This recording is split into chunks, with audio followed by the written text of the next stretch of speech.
Hi, everybody. Welcome to the Canine Connection Podcast. Today, Laurie and I are going to be talking about bigger events. So, we're just coming back from the Classic, which is a big tournament. But I think all these things that we want to talk about, all these lessons, hold true across any event that is bigger. So, for example, your national specialty, right? Regionals, qualifiers, Mhm. tournaments, national championship events, all these events that are different from routine trials. And they are very, very different in some way, shape, or form. And I think the first obvious difference is just that feeling, right? That we're going to feel. Like it's going to change how we feel about the event. It's exciting. It can be a little intimidating. It can be overwhelming. It can add a lot of pressure because you're going to have some sort of a goal, right? The goal may be to win. The goal may be to achieve some sort of a milestone for yourself at that event, but that's going to add pressure. And I think that's important for us to be aware of that, to be aware that this is going to feed in to how we feel and how we act if we're not careful when we go to this bigger event. Even as I should actually backtrack, as we're preparing for it, because I think in some cases, people don't change their preparation at all. They just train like they normally train and then they go to the event, which is not particularly helpful because each event has some unique challenges. I think in other cases, people end up putting way too much pressure on their dogs because they have that like weird phenomenon that happens when we know a trial is coming up and we start panicking, right? And then we start testing, and then our dog makes a little mistake and we start freaking out because it's like, oh my God, if you do this at the trial, it's going to be terrible. And we start doing all kinds of crazy, weird, unhelpful things when we're training. It's true. And I think it's hard because we're trying to find you're trying to find that balance. Any big event like that, there's going to be hype, right? Like that's the best word I can describe it. There's hype for it. There's that preparation. It's on our calendars. We've booked the hotels. We've put in the expensive entry fee. It may be televised. So there's like that and seemingly big hype that comes along with it in preparation for all of those expectations. We are mapping out our traveling, our hotels, how we're getting there, with the Classic, we had potty issues we had to deal with, pottying the dog. So there's all this stuff that's swirling in our heads, that preparation part of just going to this big event, aside from making sure that we're also prepping our dogs correctly for that event, making sure that they're prepared training wise for it, but without putting that intense pressure on the dogs too. There's just that balance you got to find.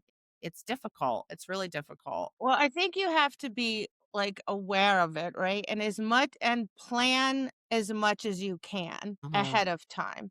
Because the more things that are in place, and look, nothing's ever going to be perfect and things are going to go awry, and we need to be able to deal with that. But Yeah. the more we plan ahead of time, the less anxiety we are going to have, right? Right. So, especially when this is a newer experience for you, right? So I remember the very first time I was going to a national, go big or go home. I wasn't just going to a national, I was going to one on the other end of the country. And I'd Mm. never even been to one. This was like pre-internet, so like we didn't have all this information. So long story short, I planned every possible detail that I could way ahead of time just for my peace of mind, Yeah. right? So that I wouldn't be like, oh God, because I knew there were going to be things that I didn't account for. Everything was going to be new and different. And that was more than enough for my brain to process. I also had planned out like my training in terms of more to control myself than anything else, right? So I said, okay, like 2 weeks leading up to the event, my dog is only going to be right. I'm not going to do anything hard. So Mhm. it was all planned out. So when I would get up in the morning and be really nervous and be like, oh God, I better make sure, I'd be like, nope. My Mhm. plan says do this. When I got there, I had a plan, like on how much or how little I was going to train, like literally exactly what I was going to do with my dog on each day. Mhm. Again, so I wouldn't get carried away. And boy, let me tell you, I glad I did that because people were freaking out. Mhm. They were putting pressure on their dogs, training, making things hard. And I would feel this like, oh God, I better do that. Oh God, I better make sure my dog will do the broad jump. Oh God.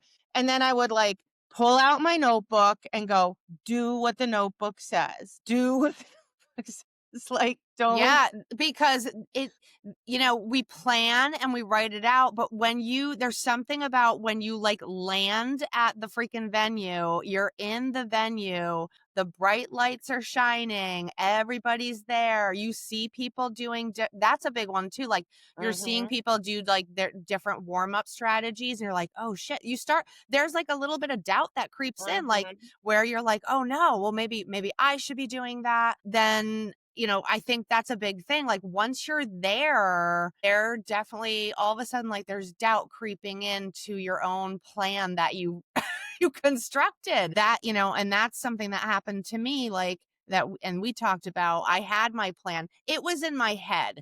Like I did have some notes written down, but I really like after talking to you and after kind of experiencing what happened, you're right. Like writing down, like for me, that's going to be super helpful. That's my next strategy for my next big event is I'm going to write down every little thing because it is really easy to be swept up in the moment at these events. And then all of a sudden you do change your plan and that can be a little catastrophic sometimes. Well, doubt is huge because we all have it, right? Yeah. And then especially when we're at an event and we see these accomplished people, right? Like Yeah. I saw people at my first national that I had only ever read about in a magazine because that's all we had at the time, right? And I was like in awe of these people. And so when I see them do certain things, you doubt yourself. Well, should Mm-hmm. I be doing that? Because if they're doing that, shouldn't Mm-hmm. I be doing like, wait, maybe they know better than me. But you know what? Different people, different dogs, different training strategies, like Yeah. everything is different. Right. And the only reason I stuck to my plan was because I had been working on my mental management literally for a year. And my whole goal was follow your mental management plan. And Yeah. part of that plan was that it doesn't matter if I doubt myself. It doesn't matter what like, this is my plan, stick to my plan. Yeah. Right? Yeah. And that's the big thing, sticking to your plan for sure. Yeah. And it's like I said, like I can't say it enough. Like it is really once you're there, like you seriously, like we can talk about it and show videos like we talked about, but like when you're there, it's a whole different ball of wax. Like you're in that moment, you're feeling the intensity of the event creeping in. Like even when we got there and went in the day before, like, to set up and all that stuff, like all of a sudden it is so easy to just be like completely taken off track of your plan for sure. And I think that's where, that's where it can start to interfere with your goals. Like, you have your processing goals. That's where, those are the goals that I'm setting, like with my mental management, handling in the moment. These are the things I want to make sure I really stay on track for my dog. And then the end goals, like we all want to win. It would be lovely to place, but it's really quickly to get swept up into those end goals very quickly, which happens to me all the time. As we know. Well, but it happens to everybody, right? Like it does happen to everybody. And it literally is like a massive mental management Yeah, it project, is. right? Like everything I do that I like now are things I've developed over time, right? To minimize that. So for example, and we talked about this on the drive home, like I purposefully, there's a reason I don't post like, "Hey, I'm going, packing my stuff, blah blah," Yeah. because that that will put pressure on me that I don't need. Right? I know I'm going. Like, I'm not saying it's wrong to do that. I'm just saying I do things a certain way on purpose. I keep it very low key, right? I have my travel situation worked out. I have my plan. And then when I get there, I've done this from day one, from the first national I ever went to. Like, I minimize my time at the event because it's very draining to me because there's a lot going on and see the ribbons, you see the rings, you see everything looks different. And then you get excited and then you get nervous and then, the whole can of worms gets Yeah, it opened. gets in your head. It gets So in your I'm head. like you made fun of me because I'm like I was locked. I am I'm locked. like, "Where are you?" I'm locked in the hotel room watching, like binge watching The Gilded Age on Netflix because I want a clear head.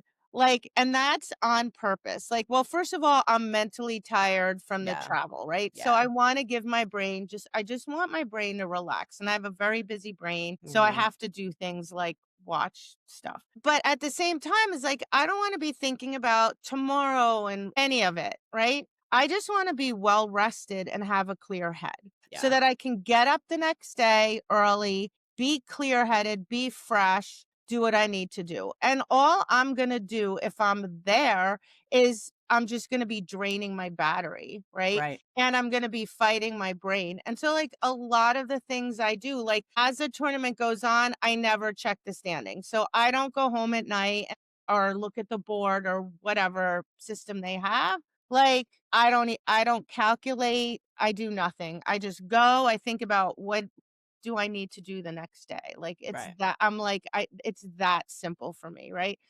Because I've gone through all of it, right?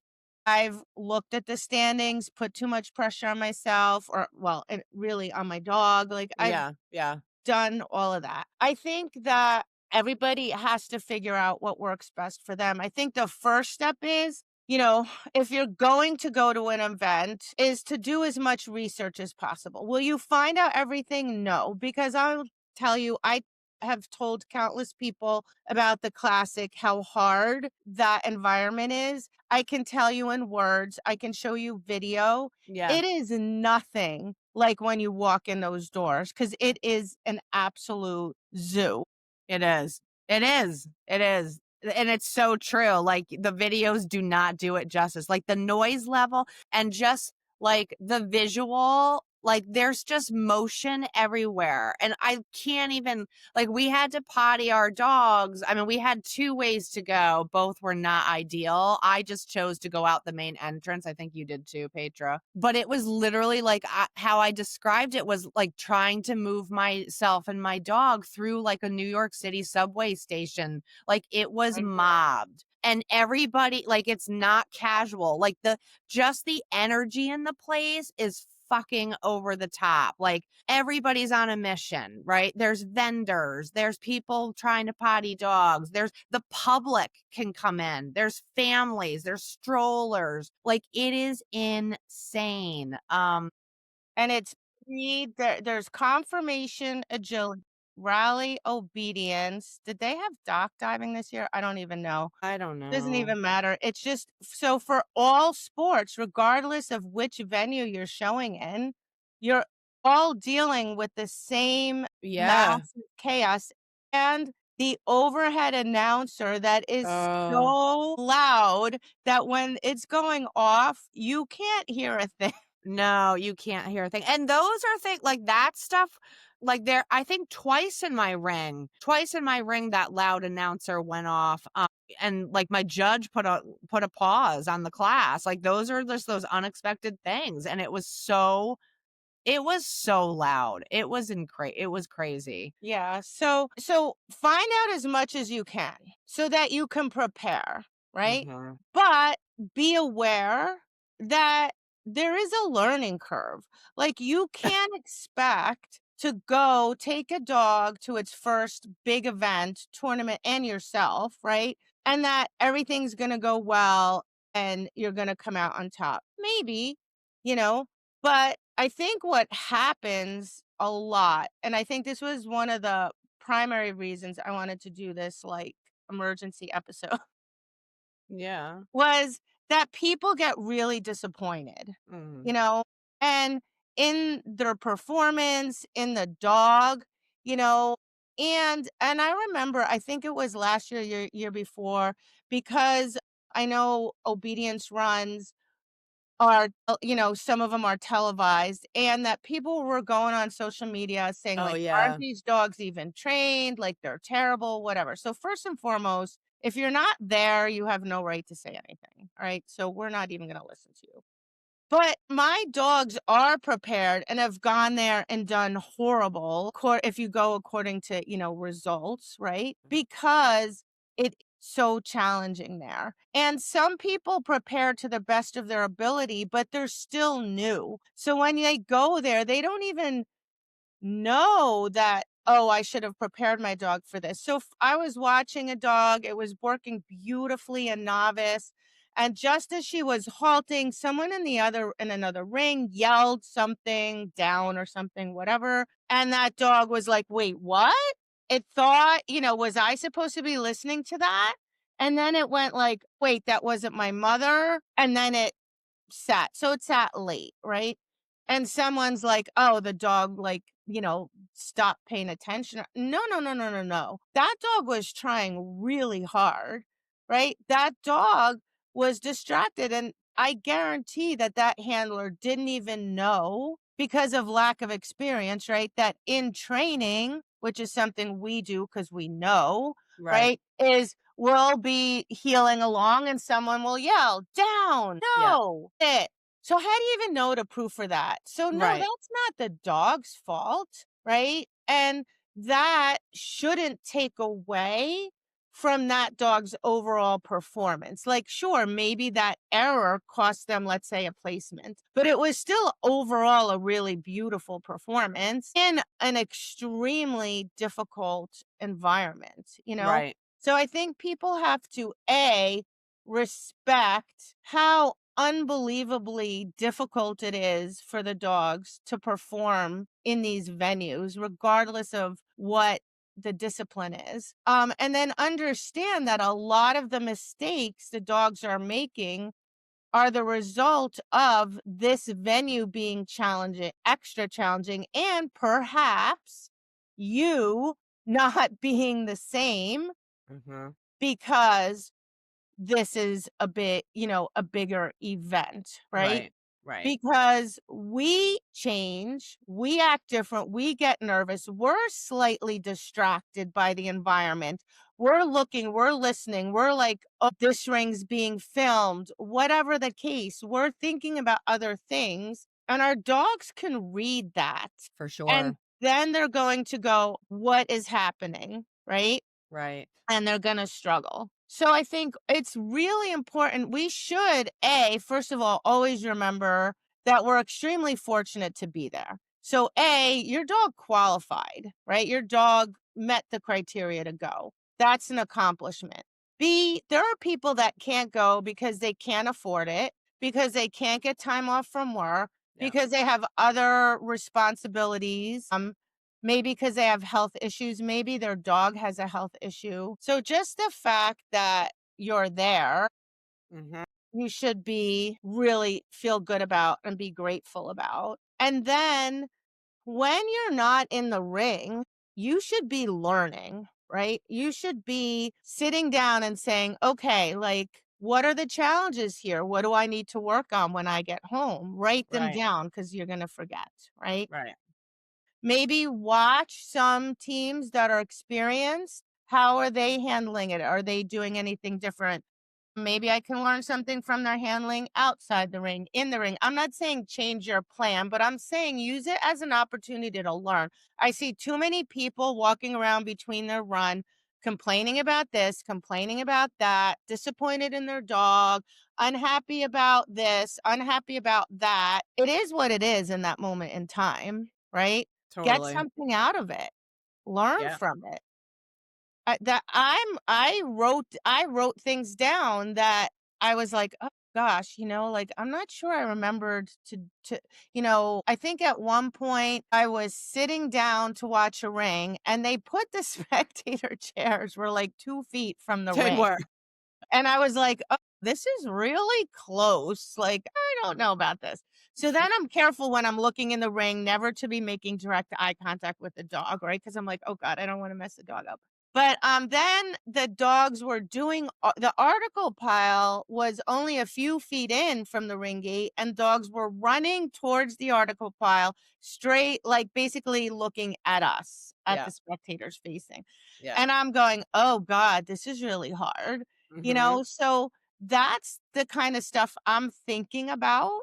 And in my mind, I'm already planning how I'm going to set that up in training to Right. better prepare my dog for the future. And that's what people should be doing is instead of going, "Oh God," just complaining or being down about things, is use it as a learning opportunity. Learn as much as you can. Yeah, and, I think there's something to be said too when you talked about, the complaining that can go on.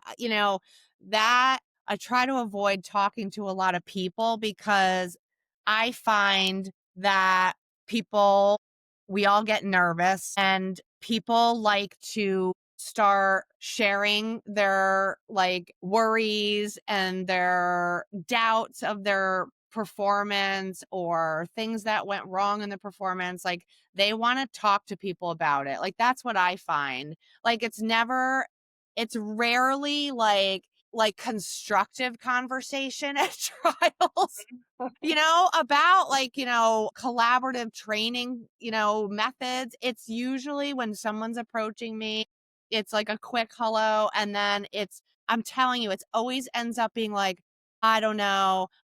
My dog's going to probably bail. I don't know. My dog's never going to go do that go out.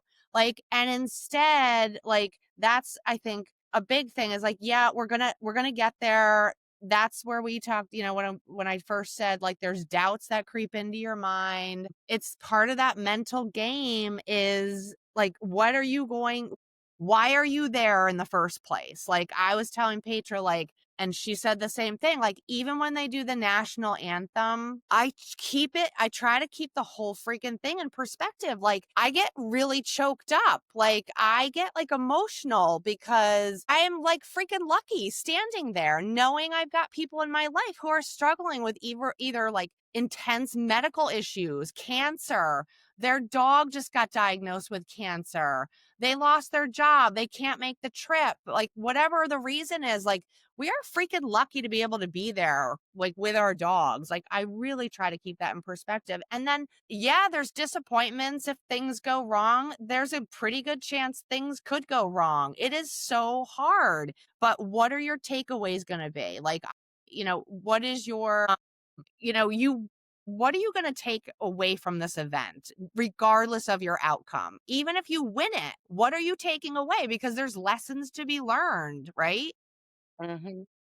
I think that's just really a really important part of making sure you keep things in perspective when you're actually able to go to these events. Yeah, and then, we have to remember that when we get to the bigger events, the competition's going to be stiffer, right? Totally. Which basically means any given dog on any given day. And if your dog makes a mistake, like so think about this, right? Like so if we just take there were I think we went in the ring 6 times, right? Yeah. Six full classes in 2 days. So out of those 6 classes, right? Zesty had one class where he was kind of sloppy. That one class easily took him out of first place and second, like easily, right? Yeah. Yeah. But you think about how many things he did extremely well. Mm-hmm.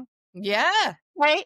But it's that one if you let it, all you're gonna think about is that one thing, and then that can completely trip you up. So, I did not have a good first class. Zaina went in first class, first exercise, she flunked. Now, I knew exactly what happened in the moment. Like, it was signals, I was healing. I could tell right out of the gate in the ring, as soon as I went in, and this is her sometimes, she just wasn't giving me her all, right? So, but I've gotten her through in that scenario before or by the skin of my teeth. But so I was healing and there was a section that made her nervous. It happened right before the stand. And as soon as that happened, I went, oh God, this could be dicey because in training, we'd been having some problems. And I can tell you that if your dog is having the slightest bit of an issue in training with something, it is going to emerge at a big event, right? And anyway, long story short, she flunked her signal. I just immediately gave her another signal because I could see she was worried. She was trying, but she was unsure and she was worried. And at that moment, I'm just not going to be mad at her. I'm just not anymore. Like, it just isn't that important. Like, she's doing the best she can in that moment, in that environment. Do I wish she qualified? Of course. Did she? No. Onward and upward. Like, you can't even tell if you watch the rest of my class on video. Can't even tell she flunked. I act just the same as always, right? Yeah. Then I go in 5 dogs later with Zesty, and I'm still not 100% sure. And well, I have a suspicion it might have been me. But anyway, he was just slightly off. He didn't get a great score, which I knew in that competition was going to, pretty much knock him out. But he didn't flunk. So I was just like, you know what? I'm going to double down. How can I tighten up the things he struggled with? Right. So I immediately came up with a plan. Like, as soon as I left the ring, I was like, all right, how am I going to fix these things short term? And what am I going to do with him moving forward? And I was just like, I'm going to double down on my handling. Like, I'm going to be 300% sure that my handling is impeccable, right? Because I wasn't, like I said, I'm still not 100% clear on why he was off on that ring. And then all his other rings were really nice. Like, I was Mhm. thrilled with. But in hindsight, I think it might have been me because after that class, I told myself I really needed to double down. And I am very clear in all my other rings that I handled him really well. So Mhm. my guess is my handling wasn't quite as tight. And by handling, meaning we had all talk about this where if I do eye contact that's just my thing. So if I'm looking at my dog's eyes, my dog's looking at me, and Zaina's famous for this. My dog's looking right in my eyes, but it's thinking about something over there. Yeah. I can see it in your eyes, dude. Like, I can see, Zaina, that you're thinking about something else. Cut that out. Well, if I can see that, my dog can see that. So if I'm in the ring and I'm thinking about anything at all, right? Like, what's the judge doing or the people watching or anything, my dog's going to be able to tell. Yeah. And that's going to affect my dog. So the rest of the rings, I held that in my mind and was so focused and present on him and so positive in my mind. Like, I just kept saying, good dog, good, that's it. No matter what he did. So if he acted a little nervous, I just look at him and go, good, you're awesome, perfect. And he would like immediately perk up. Mhm. And it was the most connected I've ever been with him, the most confident he's looked. And he surprised the heck out of me because I was not expecting that. I was expecting him, quite frankly, to struggle because I knew how hard this venue was, and it was his Right. time Right. there. Zaina, I doubled down on her to no avail. She was just a mess. But again, like, I just kept thinking to myself, like, how much I love her. Yeah, No, right. it's corny. I don't care. But see, that's where it's hard. Like, that's the hard part. That's like, I can't even say it enough. Like, that is the biggest struggle I think a lot of people have. I definitely have. Like, because I went into it doubled down on, like, that was my whole goal. Like, my processing goal was to handle Ever correctly. I wanted to show up for my dog in that particularly intense, crazy, hard ass environment. Like, that was my goal. And that's like, it's phenomenal to hear you be like, it got hard in my first ring. I didn't understand why. And then you, despite even when you felt he looked worried and stressed or whatever, you were like, you just like, I don't know, buttoned down and you did what you needed to do. And that's where, like, I can't even get the words out right. Like, that's where it's hard, because when you look at them in that moment, and like, this is where I struggle, and this is hard for me on day 2. When we did well on day 1, I inadvertently, the pressure's on, and we talked about all this and the do's and don'ts for next time. But when I see that, instead of staying on my plan, I went off my plan and I put pressure on my dog, because I switched from processing goal to end goal. Like, this is where it's hard. This is the getting into the weeds about it. Like, this is the hard part, especially for me. Well, it's hard because, well, it's hard for many reasons, but it's hard to do things in the moment when there's so much going on, right? It's Like, really it's hard. easy to say it, but to actually do it, because yeah, like, as soon as you walk in, like, you feel it, you see it. Mhm, There's so many things that are wearing on you. And then mhm. you train and you train and you train, and then you go in the ring and you start your class, and all of a sudden your dog looks like they're gonna The die, or they look die. worried, or they're all of a sudden they're not. And the thing with it was, like Ever actually did really well the first day. Like, she was pretty confident. Like, my Because handling played a huge part in it. Huge part in it. you were And different. then I I could see was. it Yeah. outside the ring. I could Yeah. see that you were different in a Yeah. good way. Yeah. Yeah, and that was like what I was working, so that was all that I cared about doing. And then day 2, in her first ring, I felt in the ring like she wasn't giving me her all. She now looked like, "Oh, I don't know if I can do this." And that's where I let that dictate my moving forward in my plan. Like, and I diverted off my plan, and then I handled her differently. I went back to my crate. I did some extra warm up that was counterproductive going into my next ring, which then ended up me failing commands. And then I went home and I watched all my videos really closely, because I just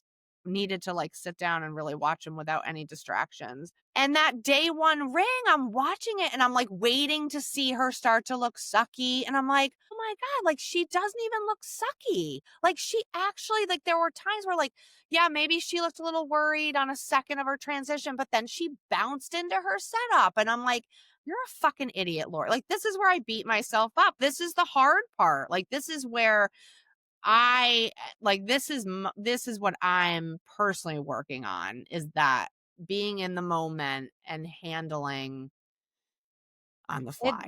It's hard. I mean, that's the Freaking problem. hard. Well, the other thing is, I remember a long time ago, because, no secret, obsessed with mental management, read like a million books. I can't remember who wrote this book, so don't ask me, people. But in the book, it talked about some sport.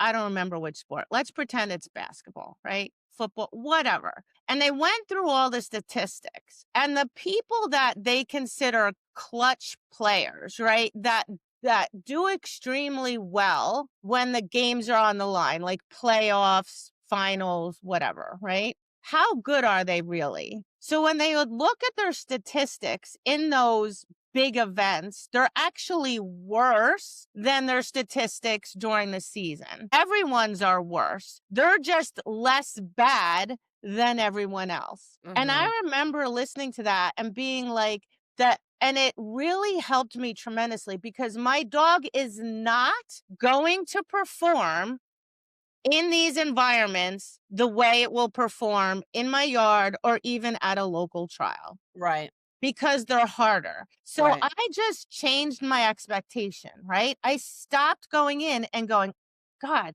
what's wrong? And just expecting that my dog is going to be different because it's harder. So I went into this going, it's going to be a circus. Zest has never seen it. He is going to struggle. And when he struggles, I'm just going to help him. Yep. So having that shift in mindset, I think is really helpful because then And people, that was the mindset I had all weekend until I didn't. Like, that was the hard part. I had that mindset, ring 1, ring 2, ring 3, ring 4, boom. That was like where it shifted. And yeah, so and I do, like, we talked about it. Like, I mean, for me, I feel like I just need more experience, like I haven't been doing it this long. I have never been at this level of competition in my life. This is like really my first dog I've ever really been doing the big events with. And it is a game changer with the mental management for sure. and it's different, right? It's not the same. So I think, No. like, again, people sometimes show up there with the same preparation and then they're like, holy Hannah. And then sometimes people just go, yeah, this is not for us, which that's not Mhm. necessarily the answer either. Right. It's a learning experience. And it's like, okay, I can come back and do this. But I'm going to change my preparation this time. I'm going to change some things. I'm going to try Yep. and make some things better. Yep. There's a travel aspect, like, every dog and handler isn't used to traveling. Maybe you could have done something differently in your travels Yep. that impacted your performance. Maybe you could have gotten there a day earlier, a day later. There are all these things that are part of the whole picture. Your warm-ups, what are you doing with your dogs the days before? What are you doing with Mhm. your dog, in between runs? Mhm. I know that in tournaments when there's multiple runs, like, if I just do a weekend trial, I just show up, try my dog, go home. If it's a tournament like this, there are pieces that I feel like in between I need to reinforce, Yep. right? So I'll go in the practice ring and just reward certain things Yep. because going in the ring over and over might make them a little bit weaker, it may make the dog a little insecure. So Yep. I keep an eye on what's happening as I'm going. If I see something's like in the first ring, he was unsure about his articles. So I just went in the practice ring, did articles, and just fed them, fed them, fed them. Right. Right. And I did that both days. And then that helped. Then his articles were fine. Yep. So that's something different that I normally would not do at a weekend trial. So these are things though that's all just part of doing it, like showing up, making your mistakes, having the dog make mistakes, and then learning from it, and then coming back, try again, and then come back, try again, right? And Right. typically, on average, there's always exceptions, but dogs that do well at big events tend to be a little bit older Mhm. because been they've seen different things, right? They've been to a lot of different trials, they've gone to different tournaments. The dog sort of gets the feel for these things, and the handler sort of gets to work all these kinks out Mhm. until it all kind of comes together, right? So, it's definitely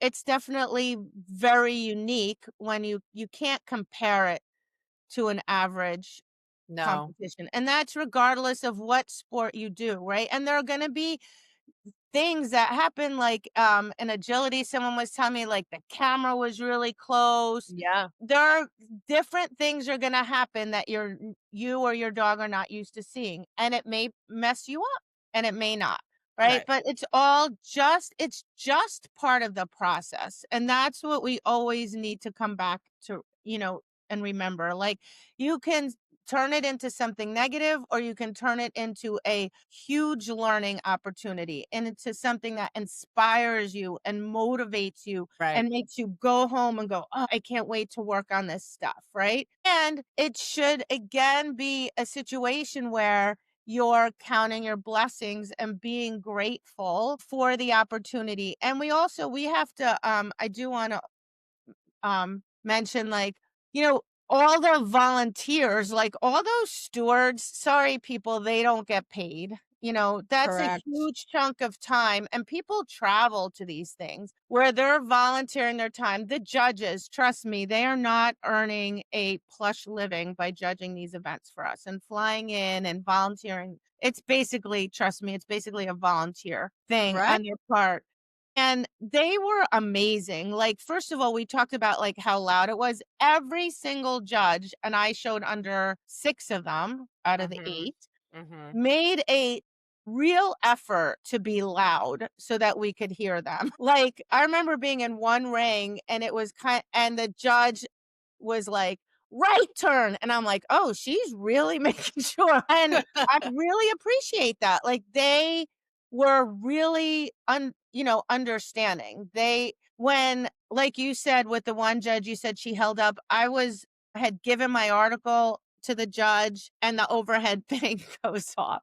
And I'm Yeah. like, "Oh my God, am I gonna be able to hear her?" So I'm just listening intently for any sound from her at all. And there was a bit of a delay because she was waiting, hoping they would stop. Right. And then when they didn't, she just yelled and I could hear her. So they were trying super hard. So I really, really appreciate them. There were conflicts because a bunch of us were showing multiple dogs, and the way the rings ran and were set up, like we had to Oh, yeah. go. I was in ring 1. So you have to picture there were 8 rings. So from ring 1 to ring 8, it was like more than a football field It distance. went crazy. So when I was in the ring with my second dog with Zesty in ring 1, it was pretty close to where I was supposed to be in ring 8 with Sana. Right. And other people had that. They were so easy, the stewards and judges, and so They accommodating, were. so very chill about it.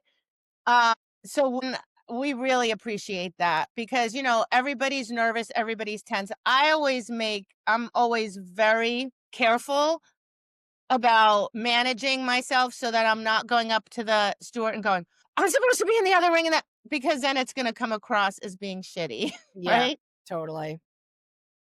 And they were very like, "Don't worry." They were very calm. "It's fine. Get here when you get here," which is amazing because that really helps the exhibitors, It does.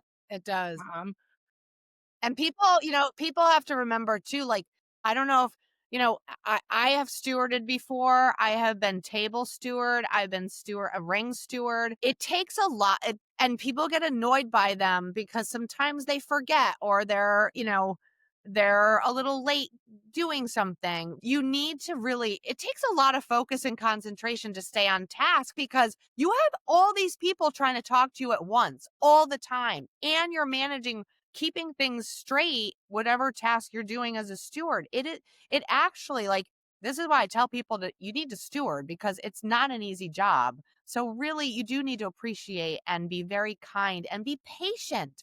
Like like going up to ringside, even though there might be one person standing in front of you and they're taking care of that person, they have to then make sure that they do everything right for that person. They have to check them off in the book. They have to make sure they cross them off on the board, make sure they get their number. And all of a sudden, like, you'll see there's like 10 people waiting in line. Like, that's a lot of pressure on these stewards. So yeah, that was my rant. So be kind. No, I mean, it's so true. Or It like is.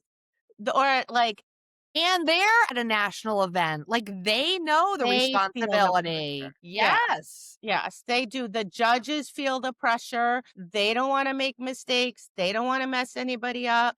Yeah. They know what everybody put in to get there. They know what Yeah. matters. So they feel pressure. They feel pressure to do a really good They job. do, Be they do, fair. and in fact, one of my rings, my judge forgot to call a halt on the figure 8, and, I was just like, "Oh, I'm just gonna keep healing," I figured she would see it, and she did. I heard her say, "Oh god, I'm so sorry, exercise finished, let's start again," but, like, everybody, when I got home, they were like, "What was the deal with the judge? Oh my god, like, they should have let you, like, blah, blah." I'm like, "No, no, no. Like, they're human beings. Like, And it they're judging like 100 freaking dogs. they Like there were. were like Like, 90 some odd novice dogs. Like yes. these can you imagine? No, Holy Hannah. no. And she truly, like, she made a mistake. She Yeah. felt bad. And I, again, like, I was just like, it didn't phase me one bit. Like, I just handled it like, any time. Like that can happen in training, like your helper doesn't call to sit, like whatever. I just kept going, acted like everything was fine, didn't stress out about it, didn't get mad. Shit is gonna happen for sure. Yeah.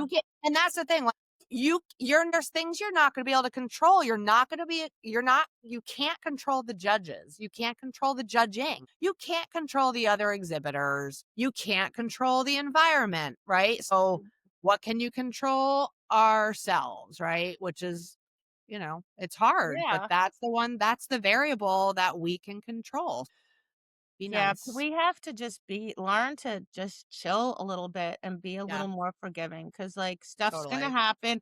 And sometimes, there in life, with everything, with every sport, there is an element of luck, right? Like, sometimes something's just gonna happen and it was just bad luck. Like, Yeah, maybe that exact moment when you're telling your dog to do something, something happens yep. and it didn't happen to everybody else. That's just part of life, right? Like, Mhm. that's just going to happen. And we need to just learn to accept that, sometimes things just happen. And yeah, sometimes stewards make mistakes, sometimes judges make mistakes. Guess what? A whole hell of a lot of the time we make mistakes. Mhm. So it's just the way it goes, right? But again, you have to look at the big picture. Like, if that judge made one mistake or even two that day, when there are a Hundreds. bazillion dogs that you're showing. And guess what? You think it's hard for us or our dogs to concentrate? How about them? They have to Mhm. concentrate with mass chaos going on around them constantly all day. Like, it's so overstimulating in that My building. God, it is. You know, like, I can't even imagine. I can't even imagine being an agility judge where everything's going so fast. Yes.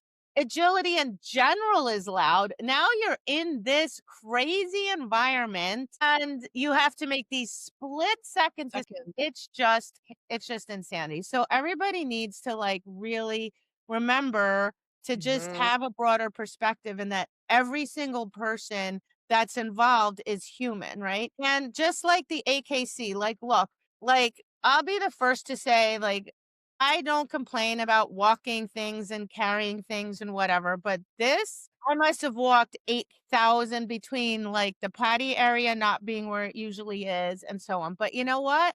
Try finding a venue. We can all criticize the AKC. Try find a venue Yeah, right. enough Yep. that will take animals Yep. and that's affordable. Good luck with that, you know, Right? and that's at a location where there's enough parking, enough people can access it. Like, it's hard. So I brought a wagon because I knew it was gonna be really far I usually carry my stuff in just because 'cause I'm like, "Oh, it's good exercise," but I was like, "Oh." Your dogs need to be conditioned. Like, my dogs are on a conditioning program so that Mhm. they're fit enough so that when they're at this venue and they have to perform over and over and they have to walk really far to get Mhm. in, to get out, to go potty, that they're not going to be Wiped completely out. exhausted, right? Like, and I reminded myself of that this weekend when I was like, oh God, this is so far. I'm like, you know what?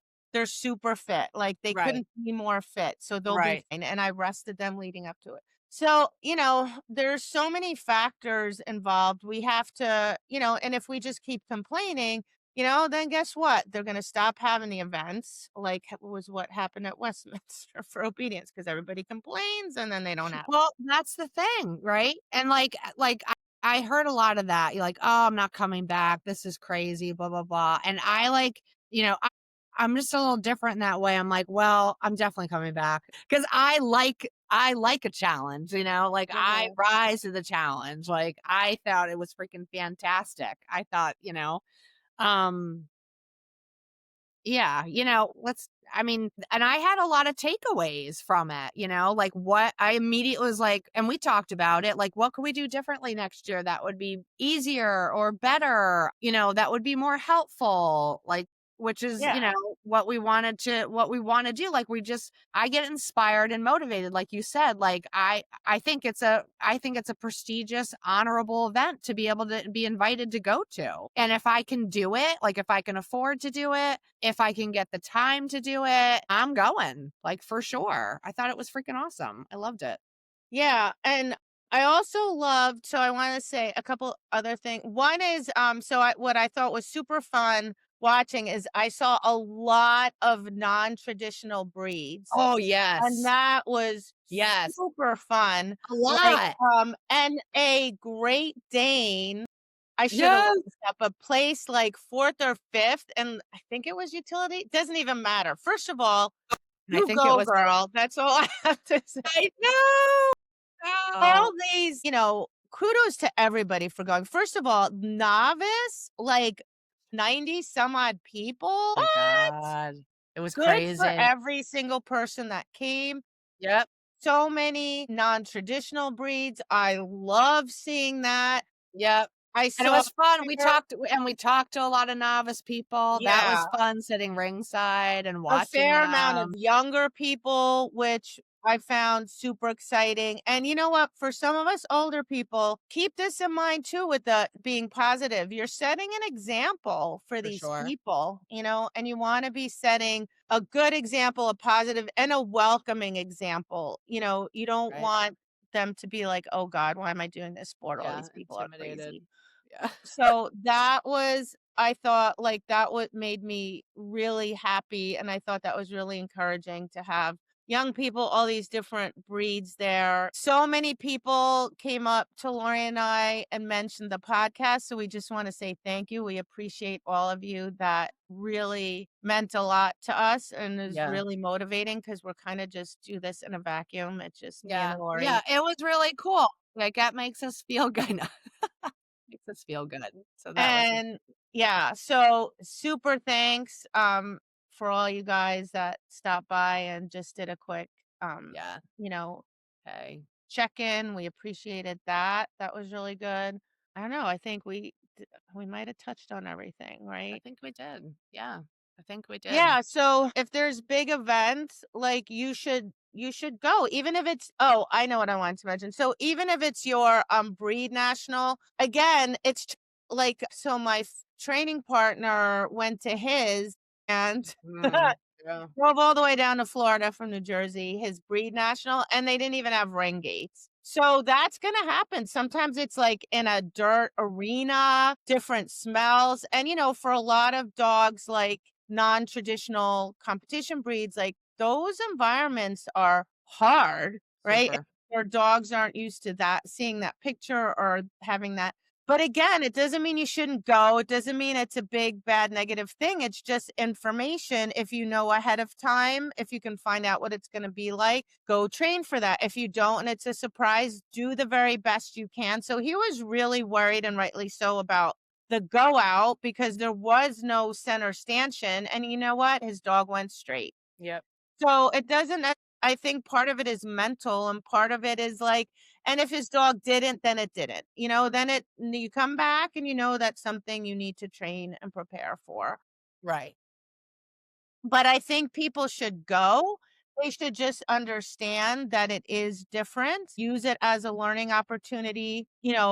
Go home, write down all the good things, write down all the things that you should work on moving forward, and then plan to go again, right? And Yep. plan and just have realistic expectations. Like, look, I took Zesty there, and my only expectation was like, I wanted to see how he would do in that environment. I didn't go there, I want to win, I want to place it. No, like, because I understand that this is hard Mhm. and this venue is harder than any other venue. It's harder than nationals. There's nothing that compares to it. So I'm like, let me see what I have.